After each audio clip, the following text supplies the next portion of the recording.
आज प्रथम थर आम जलेश्वर थिबा सबु कंटेंट क्रिएटर माने एकाठी हेलु सांग माने आज इवनिंग रे पूरा सजबाज होइकी रेडी हेइतिले जलेश्वर जीवा पई। रास्ता रे गला बेलकु देखिली आम सुवर्णरेखा नदी रे केते पानी हेइजी। आम सुवर्णरेखा नदी रो व्यू को एन्जॉय करी करी मु आसीके पहुंची जाइतिली आम जलेश्वर रे थिबा होटल इन पाखरे।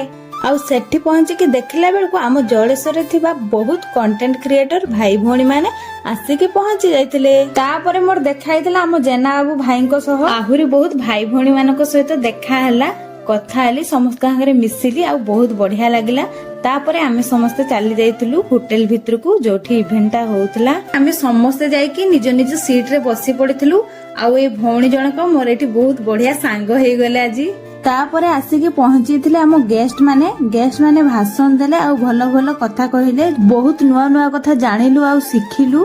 तापरे जने भाई गीत गाइले। से भाई एते सुंदर गीत गाउथिले, पूरा मन खुशी हे गला। एते सुंदर गीत सुनी सारला परे कुनी झियोटा डांस कला आ ता डांसटा भी बहुत बढ़िया लागिला। लास्ट रे बड़ बड़ कंटेंट क्रिएटर माननकु सर्टिफिकेट देके सम्मानित करा हला। तापरे मु आसी जाइथिले आम जलेश्वर रे नुआ खुलिथिबा सृजन स्टाइल शॉपिंग मॉल को सेठी टिके बुलिली आ किछि शॉपिंग कली।